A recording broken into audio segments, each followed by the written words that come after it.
Vous pensez que Tefal vend des poêles? C'est faux. L'analyse conventionnelle du succès de Tefal se concentre sur l'ingénierie des matériaux et l'innovation produit. Mais cette analyse est fondamentalement incomplète. Depuis près de 70 ans, le véritable produit de Tefal est invisible. Ils vendent de la confiance. Et la domination mondiale de Tefal ne repose pas sur la fabrication d'ustensiles de cuisine, mais sur l'identification et l'éradication systématique de l'anxiété culinaire. Tefal n'est pas un fabricant d'articles ménagers. C'est un opérateur psychologique qui a diagnostiqué la plus grande peur universelle en cuisine, la peur de l'échec, et qui a construit un empire en la neutralisant. Chaque innovation majeure, de l'anti-adhésif au thermospot, n'est pas un simple gadget technique. C'est une arme psychologique conçue pour une seule chose, offrir la certitude. Cette stratégie de la certitude n'est pas une simple théorie marketing. C'est le moteur d'une puissance financière mondiale. Tefal est la marque phare du groupe SEB, un leader mondial du petit équipement domestique. Et la crédibilité de cette stratégie se mesure en milliards. En 2024, le groupe SEB a réalisé un chiffre d'affaires consolidé de plus de 8 000 milliards d'euros. Cette domination financière n'existe pas à cause d'une poêle, mais grâce à la redéfinition stratégique de ce produit. Le groupe SEB ne vend pas pour 8 milliards d'euros de métal et de revêtements. Il vend pour 8 milliards d'euros de repas réussis, de rangement facile et surtout d'assurance contre l'échec. Et une telle stratégie psychologique ne peut être lancée par une nouvelle marque. Elle exige un capital confiance initial, un dépôt de crédibilité dans l'esprit collectif. Et l'autorité de Tefal s'ancre dans son mythe fondateur. Tefal a été le premier créateur d'ustensiles de cuisine anti-adhésifs. Et cette histoire, elle commence en 1954, lorsque l'ingénieur français Marc Grégoire, suivant les conseils de sa femme, applique du PTFE, mieux connu sous le nom de Téflon, à ses poêles comme il le faisait pour son matériel de pêche. Et 2 ans plus tard, la société Tefal est créée. Cette origine, désormais légendaire, ancre la marque non pas dans le luxe ou le design, mais dans l'innovation pragmatique et la résolution de problèmes.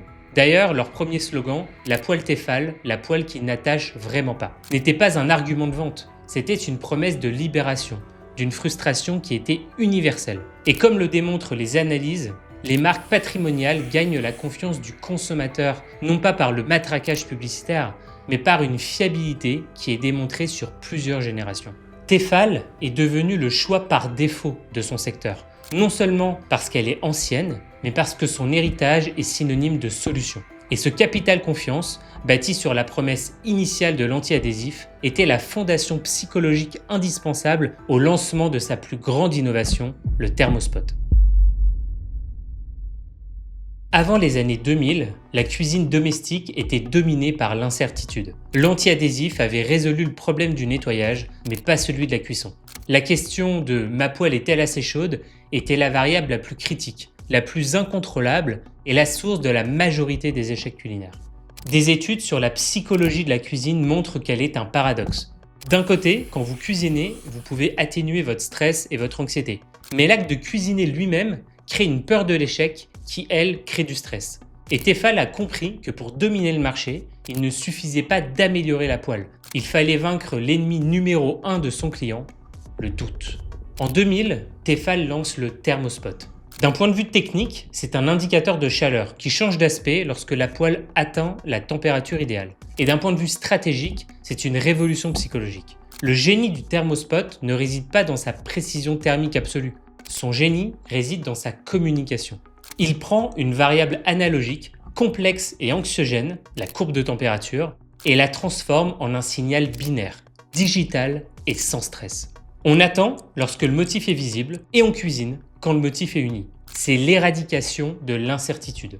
Le point rouge qui devient uni n'est pas un simple indicateur, c'est un ordre simple. Il agit comme un transfert de responsabilité. La charge de la décision, c'est-à-dire le risque d'échec, n'incombe plus à l'utilisateur mais au produit. Le consommateur, quant à lui, n'a plus à deviner, à tester avec une goutte d'eau ou à se fier à son instinct faillible.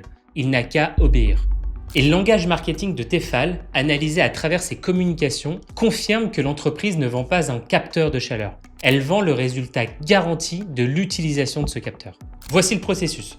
Numéro 1, identification du problème. Le préchauffage est identifié comme la clé de cuisson parfaite, transformant une étape auparavant négligée en l'élément central de succès. 2. La garantie de résultat.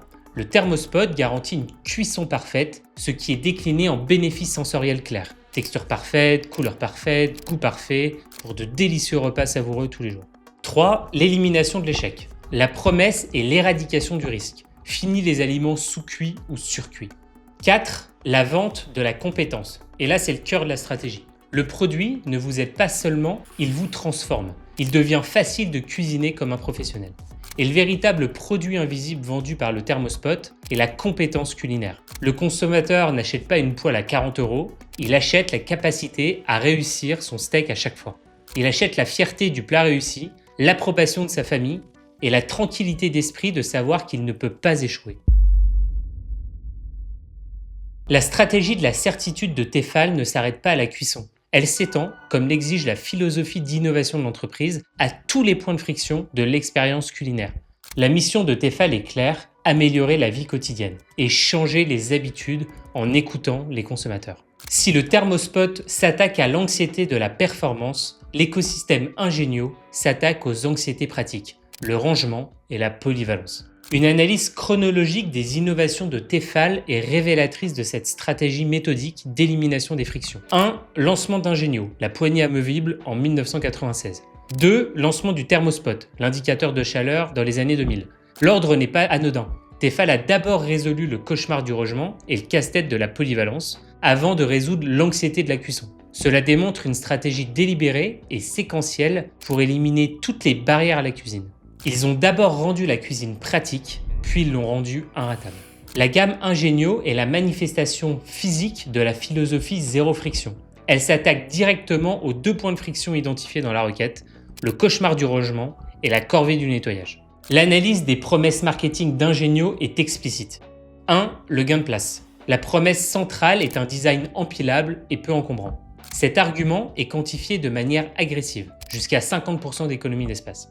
2. La polyvalence absolue. Ingenio est positionné comme l'ustensile de cuisine polyvalent. Sa promesse est celle d'un flux de travail sans interruption, d'un écosystème unique qui gère tout le processus culinaire. Ensemble, le thermospot et Ingenio créent une forteresse de la facilité intaquable. La concurrence peut copier un revêtement anti-adhésif, mais elle ne peut pas copier cet écosystème psychologique de confiance totale. La leçon de Tefal est claire. Vendez la certitude, pas seulement le produit. Leur domination repose sur une compréhension profonde de la psychologie humaine et une exécution produit sans faille. Et pour appliquer ce modèle, il ne s'agit pas de copier la fonctionnalité, mais de copier la stratégie psychologique. Voici une idée de comment concevoir le thermospot de votre propre marché. 1. Identifier l'anxiété principale, ici la peur de l'échec. Quelle est la plus grande peur, le plus grand doute que votre client ressent avant, pendant ou après l'utilisation de votre produit ou service?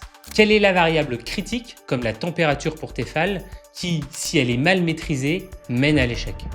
2. Créer un indicateur, c'est votre signal binaire. Ne vous contentez pas de promettre que votre produit est meilleur. Créez un indicateur visible, un mécanisme de preuve qui transforme cette variable complexe en un signal binaire simple. Cet indicateur doit être perçu comme une fonction et non comme une publicité. Il doit transférer la responsabilité de l'utilisateur vers votre système. 3.